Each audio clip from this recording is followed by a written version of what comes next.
Hi, this is the Pennsylvania Coalition of Public Charter Schools and our show Growing Up Charter. I'm Dr. Annie Clark, and I have a wonderful guest here today, Dr. Maurice Flurie, and he is the founder of Flurie Solutions and does consulting work. Thank you for being here with us. Thanks for having me. I'm looking forward to it. So am I. I just wanted to see if we could start by you telling us a little bit about your background and how did you get to the position you're at now? Well, it was an interesting journey. I was one of those typical high school kids that didn't know what I wanted to do. I was, 16, 17, 18 years old, had no idea what I wanted to do. My dad's only guidance was, I want you to go to college for at least 1 year to experience college. And so I basically picked a place to go to college based on my athletic ability to do for sports. Had a major I was mostly interested in. Once I got to college, I fell in love with it. I need to back up a little bit because in my high school guidance counselor, talking to him, he said, "Are you sure you're college material? I mean, you've gotten decent grades, but you really show no initiative to want to go to college." I said, "Well, man, it's because I don't know what I want to go for. I don't, it's an investment. My family's not rich. I know it's going to cost money. I wasn't good enough to be a full scholarship athlete. So, I'm just trying to figure this out." And then part of that comment really motivated me. Like, what, just because, my dad was a steel worker, my mom was a school teacher, she was educated, she had a master's. So I remember that accomplishment, as a child, like, okay, what made somebody think I'm not college material? And so that kind of motivated me. Once I got to college, I fell in love with it. I fell in love with my major. I loved what I was doing. Saw myself as a football coach, never really as a teacher in a traditional classroom sense, until I got in a classroom. Really, really enjoyed it. So I left the college coaching world because I didn't want a truly nomadic lifestyle. I wanted to, settle down. I was already married at that point. I got married right after an undergrad. Before I even went away for my master's degree, I, got married and we went away together on that journey. Decided to go into the classroom. I had an opportunity to work for an absolutely amazing building principal, my very first teaching assignment. I was teaching for about 6 months and he said, "You need to go get your principal certificate."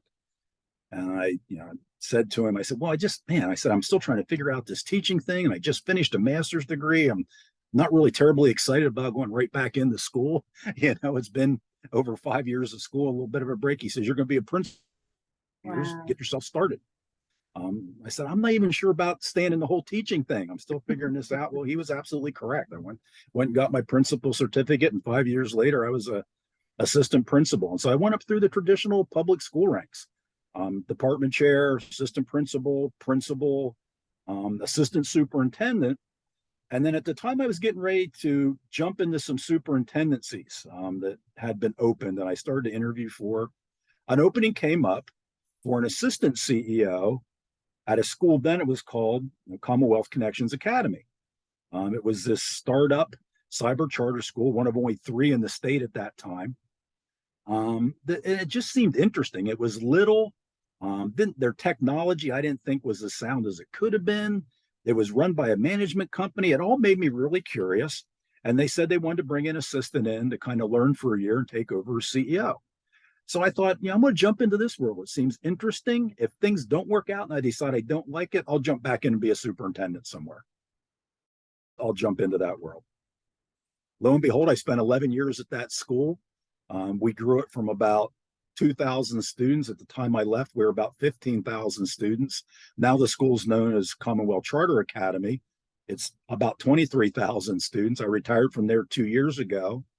5 years ago, I started a consulting business to help both businesses and schools work virtually and to train boards on how to supervise virtually. What's that like? How do boards supervise that type of a school? How do principals supervise people virtually? And, knowledge and what type of mechanisms need to be in place for that. So that's what I'm doing now. I call myself semi-retired because I don't put nearly the hours in I used to. It's a little, but I still love being involved in the school choice movement, working with charter schools, working with private schools and some private businesses to help them kind of look into the future on how their workforce works and how you manage and supervise a virtual workforce that's not at arm's length anymore. So that's what I'm doing at this point. And that's an amazing career. And I love that you shared that someone, in your high school career there was like, this isn't for you. And it's interesting that so many of our school leaders have had a similar experience, that someone along the way was like, this is not for you. And it motivated them to say, no, this is for me, and to find that way. So it was great that you shared that.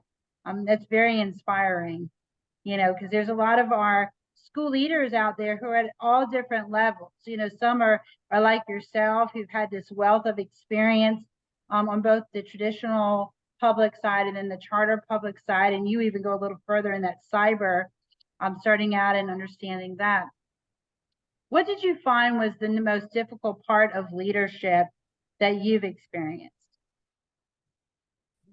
Well, I think there's two parts to that. In a traditional public schools, my biggest challenge in leadership was the whole mindset that we've always done it this way. And that was part of my motivation to move to the charter world. At least these people looked open for something new. Instead of it being like a Groundhog Day, the only thing was changing was the names and faces. The problems were the same year after year after year. So the charter world then, when I got to the charter world, I found the biggest challenge is making appropriate decisions for change. Because you are given a little bit more flexibility, but it's like, what strategically, where's your mindset? So my first year and a half at the school, it was really, I think I said the same three sentences, and that's all I said, was we're about families and we're about students. As we win the family over and support the whole family, the children will learn. 70% of our students were in poverty. If you're worried about where you're going to sleep and where you're going to eat and those type of needs, algebra doesn't matter. You're not going to be set up to learn and be successful. And so as a school, we're going to support the family. We're going to be so understanding of parents. We're going to speak to them and respect them like no other school has ever done. That's how we're going to change education. And through that, a whole bunch of kids are going to learn and be successful and feel good about education. And I think that's why the school grew exponentially. In the first 6 years of the school, they went from a startup to about 1,500 students. Then in the next 5 years, they went to 8,000 students. And I think that exponential growth was that no one has ever shown that level of respect to parents. We as educators see ourselves as these experts in education, but unfortunately, that doesn't make you an expert in that child. That's right. I don't care if that parent dropped out of school in the 6th grade. They know that child better than you. Yes. So let's use that but they know them. Well, let's use that resource. And I think that level of respect to parents made a big difference. So my biggest challenge, the reason I went way too long with that story, was the biggest challenge I had was telling educators that you serve the family first. That's not taught anywhere in your undergraduate training. Mm-hmm. You don't get that in your principalship classes of how to be a servant leader to the family. Yes. No, I think that I really think the rest of it was much easier. Yes. I know. I appreciate that you went into that depth about that, and some interesting facts for you. We just completed a statewide survey of parents, and I believe it's 96% of the cyber school parents believe meet or exceeds their expectations of a high quality education. And I think it was 86% of the cyber parents said that they feel that they are an equal partner in their child's education. And so I think that what you're speaking about is so relevant to where we are in the Commonwealth of Pennsylvania, that parents' voices do matter, and their perception and their involvement in education. If nothing else, the pandemic taught us parents are essential to education because we don't know what's going to happen. Parents overnight became the learning coach. So. Well, it boggles my mind. I was in public education, either in the traditional schools or in the cyber world for 40 years. And it still boggles my mind that a parent can show up at a school board meeting and ask a simple question on why are we teaching this to children, and they're seen as a radical. Yes. To me, that's absurdity. Yes. And I did a TED Talk a few years ago now, and one of the things I talked about is schools talk about parent engagement. And I really feel we haven't moved the needle on that. That's an absolute lie. Most school districts do not want parents engaged. They want them compliant and supportive. They don't really want them engaged. There's certain things they just want tacit compliance with. Where I wanted parents to say, why are we teaching this to fifth graders? Right. Well, let's talk about, because if we can't answer that question, maybe we should teach that in sixth grade, or maybe we shouldn't be teaching it, or at very least teaching it a different way. Yes. Those are good questions that help us be better. If we can't defend that simple a question, well, why did my child get this assignment? Yeah. We really are not grounded in what public education is about. And I think that's why so many parents are now attracted to the charter world, attracted to the cyber world. It's like, hold it, time on. I trusted you people to make the correct decisions. The whole thing that happened with COVID proved that my child wasn't of the primary interest. It became this entity.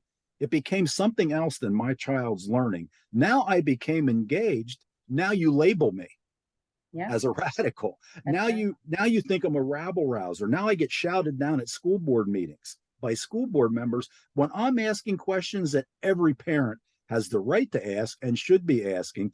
Simple questions as, why is my child learning this? And how is my child learning that?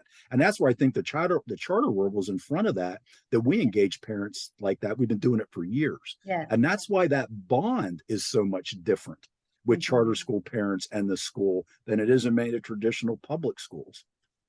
Yes, I agree with you. I mean, that's been my passion work is around parent engagement, being at Lincoln for so many years. And now it's my passion here at the coalition. We have right now, I think it's 29 parents who are registered for our next advocacy class. And we had 20 who went through in the fall because parents do have the right to have an opinion about their child's education, and they, their voice needs to be heard. That's the voice that I care about. The student, parent, teacher voice is why we're in education for sure. So no, I really appreciate that. There's part of me that almost feels like it's one of those unaccomplished things or one of those challenges I wanted to take on. There's part of me that almost wishes I still had a couple years left and hadn't left the public school system, because I'd love to take on a superintendency in a school district that's broken and see if I could build that bond with that community and those parents in a more traditional school district. I did it in the cyber charter world. I did it in the charter world. Could I get through all those political battles? And could I get through that 100 years of doing things the same way? And could I break those barriers down in a traditional school as a superintendent and kind of build that same rapport? So there's part of me almost wishes I could. That's one more challenge I would have liked to take a crack at, in my career, because I think it can be done. Yes. But there's also that risk that you're going to be a 3-year superintendent and run out of town too when you try to do that, because the community wasn't ready for that yet.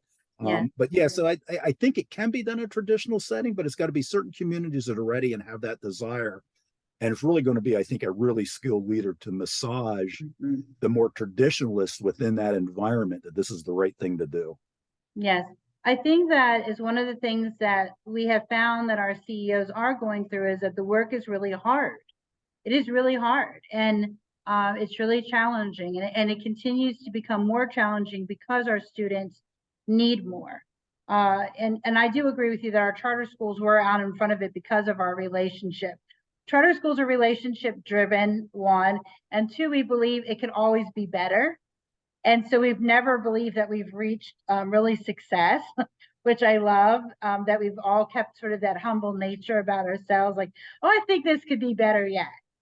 How did you continue to improve CCA, coming in and really recognizing that technology wasn't what it should be? And then how did you continue to develop the organization? First and primarily, I have to give credit to the board of directors at that time, because we kind of did a forced takeover and fired a management company. And we were one of the first managed schools to ever do that and survive. And not only did we survive, we thrived after that. So it took a lot of work and a lot of hours and some pretty serious battles, but really it took a school board that saw that vision and saw it to be the right thing to do and took that risk. with me as the school leader and with the rest of that leadership team. Because those were tough decisions. It'd been much easier to stay to manage school, but it also wouldn't have given us the financial resources to really move the needle to make the school what it really could be. So I have to credit that school board. And part of it was we had to hire differently. We had to hire teachers and administrators that saw their role differently in the school. Most were former traditional public school teachers. At the time I retired, I think our average teacher coming into us had 4 to 7 years experience in that range. So they were experienced people that saw it could be done a different way. And they were people that relationships with their students were paramount. We just had to teach them a little bit on, okay, you've been taught how to build relationships with kids. Let's talk how to build relationships with the family. You're not taught that. Right. That's right. You're just not taught that. That's not something that's practiced in student teaching. That's right. you, That's right. You don't have those practice sessions of building rapport. You have a practice session on maybe how to do a parent-teacher conference, but not to have a real authentic discussion with a parent. You're not taught that. That's right. And so that's something we'd work with our teachers. And once we got the teaching staff, the administrative buy-in to that way of speaking and that way of talking. I mean, one of my vice presidents, I think he said it best. He says, I was at CCA 1 month and it was tattooed on my tongue. We're a family service organization with expertise in education. That's family service first. And I think once that mindset became, just throughout our DNA, then it really became easy. That's how we really started to move things forward, because it was so refreshing to families and so different to be spoken to like that. That even before we start educating their child, they said, this school's different. I just love what you're doing, by how your enrollment process is friendly.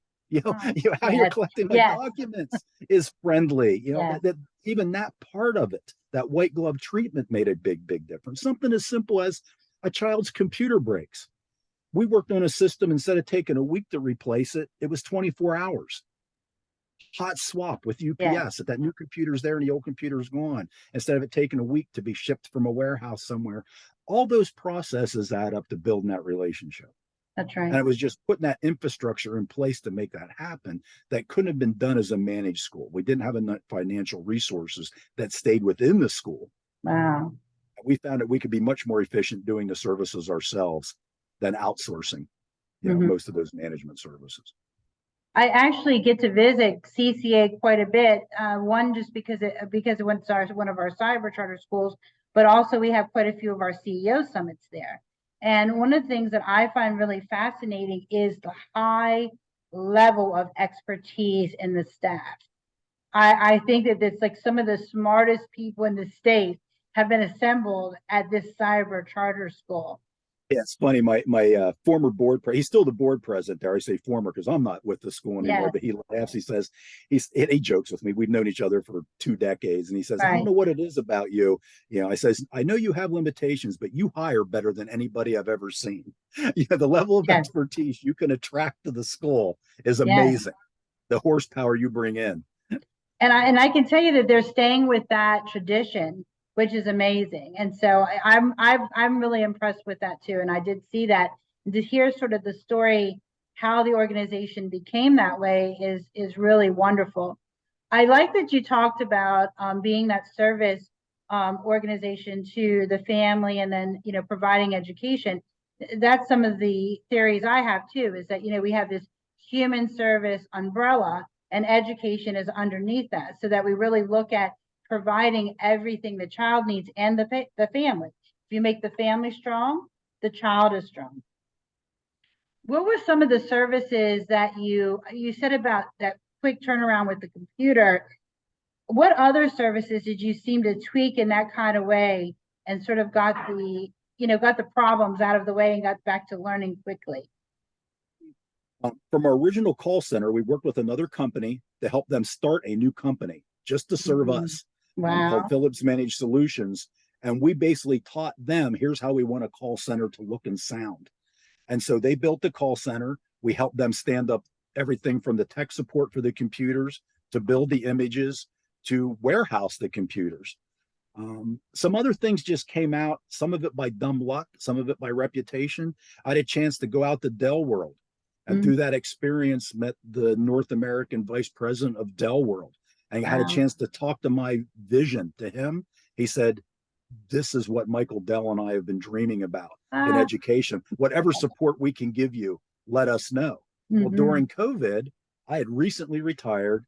Kids were coming in like crazy into the Yeah, school. Tom Longenecker called me, who was the current CEO, and said, I said, hey, he said, whatever we need to yes. call. And within one phone call, Dell Computer said, I'll have 10,000 computers Uh, to you wow, instantly, imaged to the image you want, wow. because we had built that relationship Yes, and some people bought into that image, that vision of what we were going to do with the school to serve families and let kids kind of move at their own pace. So that was some of the initial things, the technology from that call center, that type of mhm. thing. And then we started to build programs to support the parents. Like every parent could take advantage of a free financial literacy course, a Wow. free consumer law course.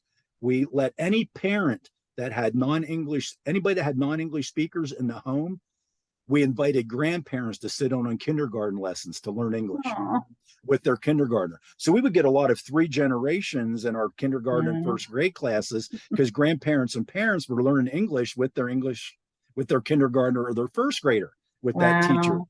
talking to them. But our school had a large special education you know, so we had to come up with a system on how to do these IEPs Mhm. to the volume that was going to be required. We had to come up with a new way to do that.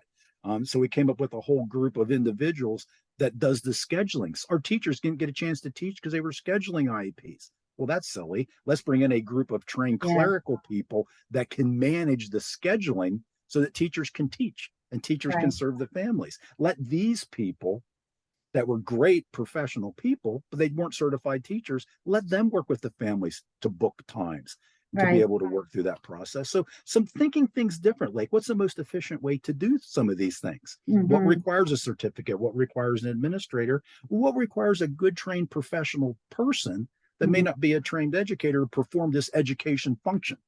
That's Yeah, not teaching, but it's an education function. So that really helped us. And then we started to look at some of the finances. You've been to our AgWorks in yes, Harrisburg. Well, how can we build this type of a facility? Well, we were a school in poverty, so we would get Title I money. Well, so let's build a laboratory that serves every student. Let's not just buy staff with Title I money, yes, as many traditional schools do. Let's yes. build something that's going to serve students for years Wow, and serve all our students. So that was built with Title I money. That's wow. how that whole 6,000 square foot facility and a CRISPR genetics lab and multiple test labs were all built so it can serve the whole state of Pennsylvania Mhm. instead of just a group of teachers can only serve a small segment of students for a short period of time. So we started to look at that type of financing differently because, as as cyber charter school, you're spending 70 cents on the dollar compared to a That's right. traditional school district, what you have to run your school. So you had to set up systems that had to be more efficient. Yeah, and of course, our critics think we're flush with cash and we're so overpaid it's ridiculous. But Yes, as we know, it's 70 cents on the dollar. The expenses aren't less; they're just different. that's correct. Yes, They haven't educated absolutely. themselves to learn the differences. Yeah, I that's the agree. problem. You know, I so agree. and so it It was just sounds, looking at that type of things differently. Like how do we fund things and make things more efficient so we can run on 70%, mhm. compared to what a school district does. Well, that's really the definition of smart work. The definition of smart work is using technology to make systems work more efficiently. And so you were doing smart work before people were talking about smart work. So I love that. So It kudos was to you. it was a financial necessity. Yes, that's right. If you continue to look at it where I have less, I have less, and you try to do it the same way, you're going to have less. Right. If you know the revenue is going to be less, unless you look at a different, more efficient way to do it, you're just going to continue to suffer through not having enough. Yeah, it's really sitting in that poverty mindset. And I found that to be true. And I try not to ever focus too much on the negativity, but I did find that to be interesting. We have one of the most historic educational budgets ever passed. And yet the districts are telling everyone that they're broke.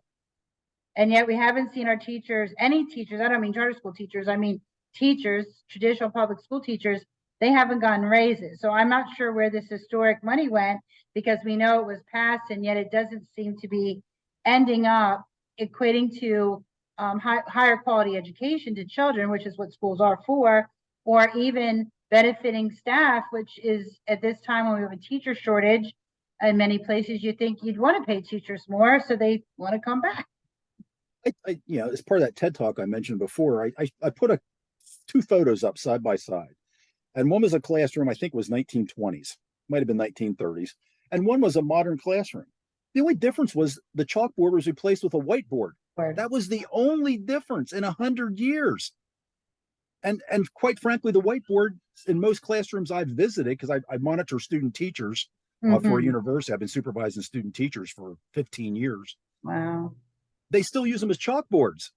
Yes. They haven't yet learned how to leverage that true technology with student interaction. It's still a really fancy high-end chalkboard, or how it's used in a lot of classrooms. And so that's the reason we continue to pump money into an inefficient system.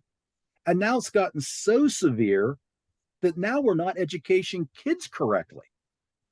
We're educating kids for a society that hasn't existed for 50 years. And we're not educating them for the workforce that we need to be the type of thinkers we need. I was talking to a futuristic podcaster a little while ago. I said, it's impacting our society. We have kids now that can't critically think. That's right. In some of the highest performing high schools in our country, we've developed a group of expert test takers that can't think inquisitively. And so they don't know how to look at a source on social media and know if it's legitimate or not. That's right. They don't know whether what they're speaking is truth. They don't know if it's a Chinese bot or a real individual. They don't know how to sort all that out because we've not taught that. We've taught them how to be expert, standardized test takers and to get good grades. We haven't taught them to be experts and to think and to critically think. And so now this system that has stagnated, we're starting to see it impact society, because we're starting to see a generation of people that hold technology into all their hands, but don't know how to leverage it. Yes. It just becomes a communication device that's actually retarded human communication. Yes. Instead of enhanced it, because we haven't taught them how to use this tool to enhance it. Yeah. And so I'm really concerned because the traditional public schools have got to quit fighting the innovative charter schools and say, all right, we've got to learn. We've got to learn a different methodology to do this. And that's not happening. As you know, the cyber charter schools could in all cost. Any school district that needs help with this COVID thing, with how to do things virtually, let us know. Yes, I know that. In my consulting business, I worked with schools on helping them leverage online programs. One school in the United States contacted me. I worked with a county school district in Florida and helped them for a 6-month period develop their online. Know who reached out to me? School systems in Hong Kong, school systems in China, Germany, France, and England, and one school district in the United States. And we wonder why we're losing. That's right. That's right. They couldn't get enough information on how to leverage technology in this COVID world and teach kids. Couldn't get enough information. Yet no schools in Pennsylvania reached out, and I'm Pennsylvania based, former, assistant superintendent with them, many of these school leaders. Yeah. So it was one school. And so I'm concerned. I'm legitimately concerned on what's going to happen with our traditional public model. And now it's how it's starting to negatively impact society. Our kids aren't learning the modern skill sets they need to survive, to be good employees, to consume technology, to consume social media, to leverage social media as a work tool or a work source. That they're not leveraging it correctly because our schools are still concentrating on this is how we taught this skill set before NASA existed. And we just don't see how to use the current technology. And I don't know why that is. I don't know if it's such a resistance to change. I don't know if it's how we're training teachers, that maybe it's, some higher ed has some guilt in this process. Is it the teachers' unions that don't want to change how teachers are supervised, how they're paid, how they're graded and evaluated? I don't know who's responsible for it, but it's got to get fixed because it's starting to really impact our society because we have a group of kids that leave high school, go to college for a major, there's going to be no job. Certainly not a job that's going to produce enough income to pay off the loan and the debt they're going to incur. Or they leave high school with now what?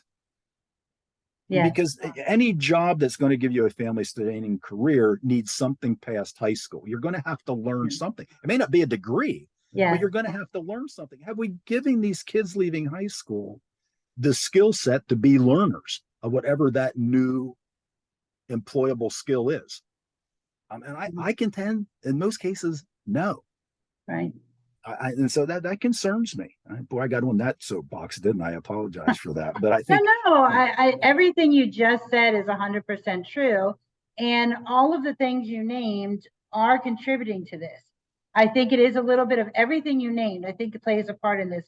We do have to, one of the conversations I want to have later this spring is with higher education, and not to say, okay, this isn't great or that's not great. I want to say, hey, listen, we need help. And I think you all need some help too, because what's happening in the classroom is much different. It's not what you think it is. It isn't what you are used to. And having those, but we also need help to be more innovative. I mean, our charter schools, that's what's part of the law, is for our charter schools to be innovative. And I've bolded that because I want everybody to keep thinking about that. And sometimes we ourselves, because we're just trying to get from charter to charter, we're just trying to get through the next renewal, and we're trying to meet every little bar, the checkbox that's been set, versus trying to really say, okay, yes, you have to follow the checkbox, but you have to go beyond that. We have to keep becoming more innovative. That is something that I see in our cyber schools, probably more than I see, not in some of our brick and mortars too, but in our cyber schools, I see this in every one. It's a constant elevation. They're constantly moving and changing and adapting. And can you speak a little bit about how maybe the correlation from technology is creating that, or why do you think that is, that they're always sort of evolving? well, I think there's a couple things to that. I think COVID and post COVID, it's helped because budgetarily, cyber charter schools under the attack they were for the previous 15 years. Mm. Every May you would come in, is our funding going to be cut? And that was kind of like your Groundhog Day. You lived every May, Yeah. where you couldn't budget for any type of an increase. You would budget for a 5% budget cut in case that happened legislatively. So the last few years, that's been relaxed. That there hasn't been that constant drumbeat to cut the. So it's allowed schools to kind of forward think a little more and think just a little bit more. And I think just by the nature of who gets attracted to a cyber charter school, when I in 2009, when I left a traditional public school, very successful school district, and said I was going to be the CEO of a cyber charter school, there was people thought I needed professional counseling. Are you okay? Are you in a life crisis? Is something going on? Because it was seen as such a just bizarre, ridiculous move. Why would anyone do that? Yeah. Well, I think now some people that see those creative juices stifled in the traditional system are attracted to the cyber world and the charter world, because maybe I can do some of those things I always wanted to do, but I didn't want to take 6 school board meetings to get it a yes vote. Right. That's right. So and because I think most school boards in the charter world, it's okay, does this meet our vision? Is this a good idea? We trust you as school leader, let's do it. Where in a traditional school setting, it would take, one budget cycle in 6 months to pick the dump truck color. Now in the cyber charter world, you have leadership in those schools that are more innovative and trust that school leader to follow the vision with that school. So I think that allows cyber charters, particularly, to be able to move a little quicker and innovate quicker. And let's face it too, we also attract some students that I call the 5%ers, that they're that 5% of kids in the traditional public schools that are so bright and so gifted and so creative that they scare the death out of everybody they deal with in a traditional classroom, because they're just so far beyond, you can't enrich enough. You just can't enrich that much. And so they come to the cyber charter world, and it's like, okay, the reins are off. How fast do you want to move? What do you want to learn? Let's go. Let's go. You want to earn your high school diploma at 15 instead of 18. Well, that's a little rock and roll. And so having those types of kids makes you keep up. That's right. Because they're demanding more, and they want more, and they want to do this, and they want to try this. And it's like, okay, well, how do we make that happen? We say we're about serving that family and serving this kid. Let's do it. And so I think having those types of kids really helps you say, okay, I got to keep up with them. This is what they want. This is what they're demanding. This is how we can serve them. Let's go. You I know, would say that you're so right about the cyber, students, and that the students are evolving, so it forces our schools to evolve. Something interesting. I'm here today at PA STEAM, providing training to some of our teachers, and one of the teachers who is a teacher here graduated from a cyber school, and so I think that if we think even 10 years from now, if we think about all, the 170,000, approximately 170,000 children attending charter schools right now in Pennsylvania, what is Pennsylvania going to look like in 10 years? Because if you went to a charter school and you had a positive experience, guess where your children are going to go? They're going to go to charter schools, yeah. probably the charter school you went to, because it's a Yeah, that was positive fun for me when I experience. started to hire students that were my Yes, graduates. They started to come back as teachers to teach in our environment. Now they were going to be great teachers yes, that's because they right. understood the things they wanted as a student in that environment. So we knew they were going to be great teachers when That's they right. came to you. I have found that to be true in every one of our charter schools in Pennsylvania, both brick and mortar and our cybers. All of them have former students that are working within their building. We all have also now the schools that have been around long enough, they have the child, the student's child, and sometimes they're working close to a grandchild coming Yeah. into the school because it's year 25 of charter schools, and so it's really has changed what it's going to look like. And I really wish, like you, that are, all of our educators in traditional public or our authorizers would start to collaborate more, because I worry like you do. And I think, just because we both have a passion for charter schools and we've dedicated a lot of time there, we value education. And I both, we value high quality education regardless of where it's provided, but I wish they were more, I don't know, less like, I don't know, they just seem so defensive about just visiting the school. We're not saying adopt everything, but walk through and learn something. If we walk through their school, we would learn something. It may not be appropriate for what we were trying to do, but we would see good instruction. We'd be like, wow, I'd like to teach my teachers that. So how do you think that we, the coalition, maybe could sort of partner more and maybe help facilitate a better partnership with our authorizers? Or you have any thoughts on that? Pennsylvania, just because of the system itself, it's going to be a challenge to work with authorizers. In some of the states that have third party authorizers, you may have an authorizer that's more agreeable to training. Let us do better at this approval process. But now we have the fox watching the hen house when in the traditional cyber. So it's like there's really no desire to get better. Mm. It's almost like give me more leverage to say no. I don't, I don't want to be a more discernible judge of good and bad. I just want to be trained better on how to deny. Mm. So that model is just flawed in itself. And then when the cyber world, you have a department that there's so much changeover because things changes with administrations and change with leadership. About the time you get a little bit of level of expertise that understands even what a cyber charter school is, those individuals are gone. Yes. I mean, I felt like when I was a school leader, for those 11 years, I felt like most of my job was training PDE. And that's not as a negative to PDE. It's just there were so many new people about the time I got one finally understanding how we deliver services and what makes it different. And it's not a district's online program, it's a comprehensive school. About the time I get the Secretary of Ed or the Secretary's assistant to understand that, now I got to deal with a new one. And so I start Yeah. that same learning process all over again, dealing with the IU leaders that I would work with and the different IUs Yeah. across the state. About the time I kind of get one like coached up and kind of understood it and where things were, then leadership would change somewhere else. So the whole authorizer thing, the fact that our authorizers in Pennsylvania are the school district where the charter is housed, and it's our Department of Education, really inhibits authorizer growth. Mm. It really inhibits that. Where you have like a panel at a university that's a third party or some other type of third party author. Now there's a little bit more of a desire. We want to be good at this. because we Right. don't want to improve bad charters. We also Yes. don't want to deny good ones. So let's look at how to do this well. So the whole authorizal model in Pennsylvania needs fixed.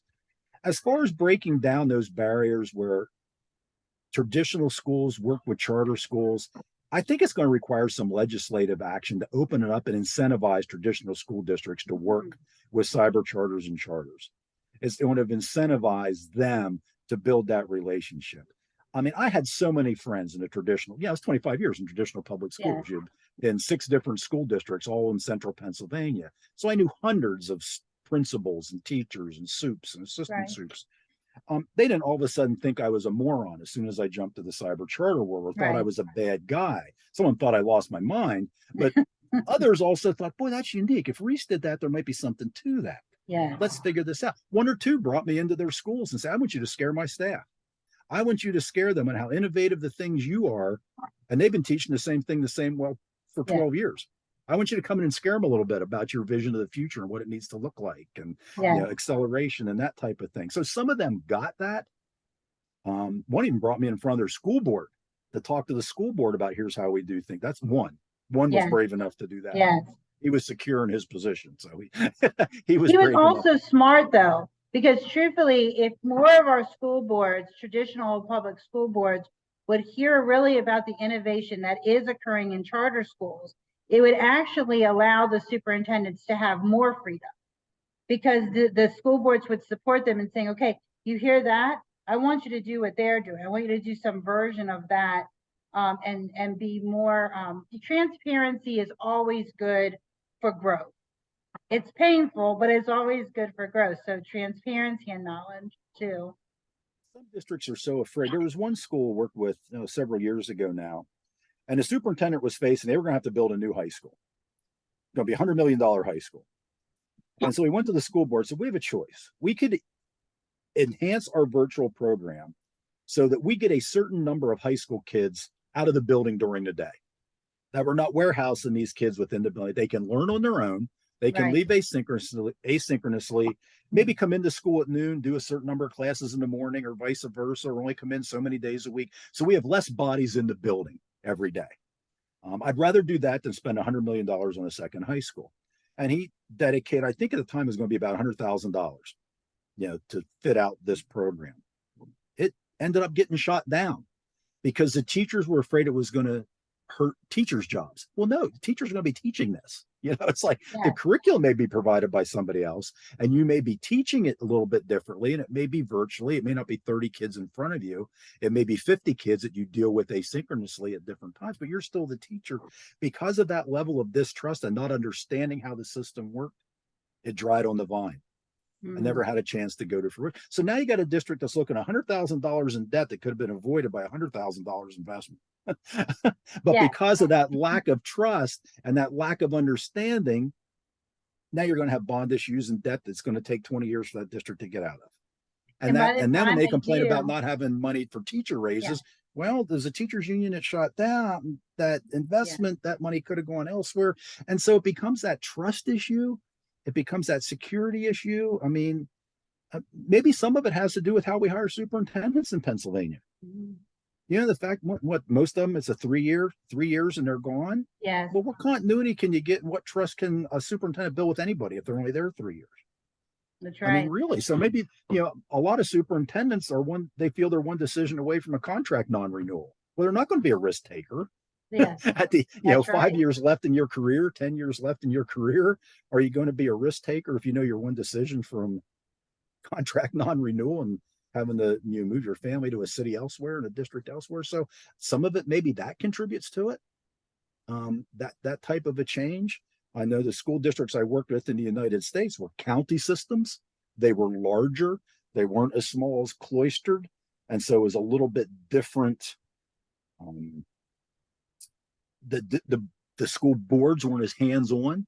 They didn't micromanage as much because it was larger. So I don't know if that might have something to do with the fact that we have 500 in Pennsylvania, traditional school districts to deal with. So, but we've got to break it down. We can learn from each other. Yes. But again, I think it's going to require some legislative action to incentivize the school districts to work with the charters and cyber charters. I think I that's don't, I very don't know what that exciting, though. looks like. That was the first time someone's ever said that to me. And I think that actually that you're really on to something there. That there, I think there are legislators, I think, who would push that forward. And I think that people would like to see what does that look if we could get the right authorizing district and the right group of charter schools. I'm sorry, I have some background noise. Um, I just think that, it's great that you've had all these different experiences in education. And I would love to see you take on a traditional superintendent just to prove yourself right. Because all of that work you did in a cyber school to get parents engaged, I think, and to me, and I've done parent engagement, would have been harder in a cyber situation than it would be in a traditional public school. But I would love to see that. And that's some of the work that we're moving to as a coalition is, you being on our board and being, really an advocate for all the 180 schools, can help with that. Like, bringing your expertise and saying, here's how we did it. We just kept saying families first, families first. And just that single message is so powerful. What would you like to say to like other school leaders, and a lot of our school leaders do want to build parent engagement. Like that's actually a priority for most of our charter schools. What is one simple thing that they could do tomorrow to increase parent engagement or the relationship? I think one simple thing, the start of every conversation is, tell me about your recent experiences with our school. Mm. Yeah. Tell us what's your last week been like with our school? And say that to the parent and say that and start every conversation with Wow. what have we done well? What do we need to improve? What's your experience been like? Is there anything you want to share with me now before we start? And nobody asks that question of parents. That's right. Yeah, a parent teacher conference. Have you ever gone into a parent teacher conference in a traditional school and that teacher starts it by, what's your child say about class? No, you're right. You're right. No, it's okay. Here's what they did in math. Here's how they socialize with other kids. Oh, we had a little check mark here because they talk too much. It's like, no, what's your child say about class? I want to hear what they say. We're going to spend the last 2 minutes talking about their grades. They're doing fine. I want to hear what they say and can make it better for them. Right. It's flipping it 180. Yeah. I'm here to serve you. I'm here to serve. This is your school. This is your community. How do we serve it? I tell superintendents all the time, quit talking to your educators. You used to spend 80% of your time in the community talking to your employers. What do you need? Yes, absolutely. What do you need? What jobs aren't being filled? What internships can I provide through high schoolers? What do you need? What type of things don't they do well when they leave our school? Mm-hmm. What I mean, it's so simple. I remember talking to a group of contractors. What's one of the biggest things kids can't do? They said, you want something really funny? Outside of being able to pass the drug test and show up to work on time, that showing up on time does not make you an exceptional employee. That's a minimum standard. After we get through that hurdle, it's like, our kids can't do basic math and measure. Well, my gosh, why can't we do that in high school? Let's teach the kids how to use a ruler and a tape measure. Yeah, absolutely. I don't care if you're going to be an astrophysicist. You need to know how to measure something if you want to do a home project. Let's teach every kid that. That's right. Let's teach every kid some basic finance. What's an amortization schedule? Yes. What does compound interest mean? Let's do that with every kid. Yes. So when they get out, no matter what their employer will be, they have some of those basic skills that an HR department's not going to have to deal with. That employer is not going to have to do with those basic skills. So I don't think we spend enough time as school leaders talking to people other than educators. I agree with you. We spend too much time talking to each other, and commiserating, about our misery, about how difficult it is. And, instead, like, go out, okay, you build houses. What's your biggest challenge? Well, I can get basic carpenters. I can't get finished carpenters. My plumbers are getting old. I need new plumbers. You know what? I would really help me, man. If I could find some bilingual electricians, they'd be a gold mine. That's I'd pay them 20% more if they could speak another language. We're not having those discussions. Yeah, and that school leaders, that's what you should be doing. My feeling is the school serves the community they live in. Those are the taxpayers. You should serve the taxpayers. Those taxpayers are also the employers. Yes. Their parents, but it's also the employers. Talk Yes. to them. What do you need? And we're not having this discussion. We show up to the Rotary meeting, we show up to the Chamber of Commerce meeting, but are we showing up at the workplace and said, show me what their day looks like? What do kids need to do to survive here for the day? We're not doing that. Yes. I mean, or not doing it. Not enough school leaders are doing it. Let's put Yes. it that way. Well, this was so insightful. I've just loved this conversation, and I have like 20 more questions in my mind. But we'll I have can to do a put- part two. We'll have to We're do a gonna have part to do a two. part two because I want to definitely delve deeper and really maybe get into the strategic plans of that. Like, brainstorming those one or two things, just like you said, yes, what was your child's experience this week? What are they saying about school? Because those one or two powerful questions, we can put that out statewide, and we can put that out to all of our school leaders and say, hey, ask it, see what happens, and then let us know. Those simple things actually, for us, for the coalition, you serve on our board, that's what's going to make the difference. It's that tidbit, that golden tidbit that we can give another school leader to say, step outside your building, keep being innovative, keep asking questions, right, and reach out to us. So this was great. Former employee of mine, I wouldn't want to take credit for this, but I thought it was a great quote. She said, every day you walk into the classroom and you think, today I'm teaching with a missionary's heart. Oh, I love that. Makes a difference. Yeah, it makes a difference. Really and as a does. school leader, you lead like an evangelist. Oh, You evangelize about yes. what your school's doing. Yes, Here's how we're saving souls educationally. that's right. But you That's do right. that. You got to have that same enthusiasm Yes. for what you're doing within your school. When she made that, I said, you're exactly right. You got to take it as serious as a missionary in that classroom. That missionary heart is how the Yes. best teachers teach. That was beautifully said. And I agree 100% with that. Well, you were terrific today, and I want to thank you so much for taking time out of your busy schedule to talk to me and the other school leaders about running Really charter enjoy schools. it anytime. Great. Thank you so much, sir. All right. Take care. Bye-bye. Bye.